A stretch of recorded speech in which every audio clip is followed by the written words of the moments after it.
ഇന്ന് വന്നിട്ടുള്ളത് ബ്രെഡ് വെച്ചിട്ടുള്ള ഒരു സിമ്പിൾ റെസിപ്പി ആയിട്ടാണ് കേട്ടോ. വളരെ സിമ്പിളാണ് തയ്യാറാക്കാൻ. അപ്പോൾ ഒരു ചെറിയൊരു കേക്ക് പോലെ കിട്ടും കേട്ടോ.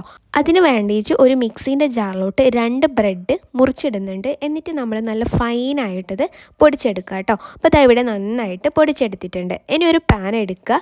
അതിലേക്ക് ഞാൻ 1/4 കപ്പ് പഞ്ചസാര ഇട്ട് കൊടുക്കുന്നുണ്ട്. പിന്നെ ഒരല്പം വെള്ളവും ചേർത്ത് നമ്മൾ നന്നായിട്ടൊന്ന് കരമലൈസ് ചെയ്തെടുക്കുക കേട്ടോ. അപ്പോൾ അതിവിടെ കരമലൈസ് ആയിട്ടുണ്ട്. ഇനി ഇതിലോട്ട് ഞാൻ 1/2 കപ്പ് പാലാണ് കേട്ടോ ഒഴിച്ചു കൊടുക്കുന്നത്. പാൽ ഒഴിക്കുമ്പോൾ നമ്മൾ കരമലൈസ് ആയിട്ടുള്ള ഷുഗറൊക്കെ നന്നായിട്ട് കട്ടിയാവും കേട്ടോ. എന്നിട്ട് ഇത് നന്നായിട്ടൊന്ന് മെൽറ്റ് ചെയ്യാൻ വേണ്ടിയിട്ട് വെയിറ്റ് ചെയ്യാം കേട്ടോ. അപ്പോൾ നന്നായിട്ട് മെൽറ്റ് ആയിട്ടുണ്ട്. ഇനി നമ്മൾ പൊടിച്ച് വെച്ചിട്ടുള്ള ബ്രെഡ് ഇതിലോട്ട് ചേർത്തിട്ട് നന്നായിട്ട് മിക്സ് ചെയ്തെടുക്കുക കേട്ടോ. അപ്പോൾ നന്നായിട്ട് മിക്സ് ആയിട്ടുണ്ട്. ഇനി ഇതിലോട്ട് ഒരല്പം ഏലക്ക പൊടി ചേർത്ത് കൊടുക്കുന്നുണ്ട് കേട്ടോ, ഒരു ഫ്ലേവർ കിട്ടാൻ വേണ്ടിയിട്ടാണ്. എന്നിട്ട് ഒന്നുകൂടി നന്നായിട്ട് മിക്സ് ചെയ്ത് കൊടുക്കുക. പിന്നെ ഇതിലോട്ട് 1 ടേബിൾ സ്പൂണ് പാൽപ്പൊടിയും കൂടിയും ചേർക്കുന്നുണ്ട്, നല്ലൊരു ടേസ്റ്റ് കിട്ടാൻ വേണ്ടിയിട്ടാണ് കേട്ടോ. എന്നിട്ട് നന്നായിട്ട് മിക്സ് ചെയ്തെടുക്കുക. ഇപ്പോൾ ഇത് പാത്രത്തിൽ നിന്നൊക്കെ നന്നായിട്ട് വിട്ട് വരുന്നുണ്ട്.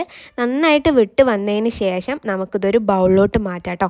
ആ ബൗളിൽ ഞാൻ കുറച്ച് ഓയിലോ അല്ലെങ്കിൽ കുറച്ച് നെയ്യോ പുരട്ടിയിട്ട് നന്നായിട്ട് ഗ്രീസ് ചെയ്ത് വെച്ചിട്ടുണ്ടായിരുന്നു. അപ്പോൾ ഇതിൽ ഞാൻ നന്നായിട്ട് ഗ്രീസ് ചെയ്ത് വെച്ചിട്ടുണ്ട് കേട്ടോ.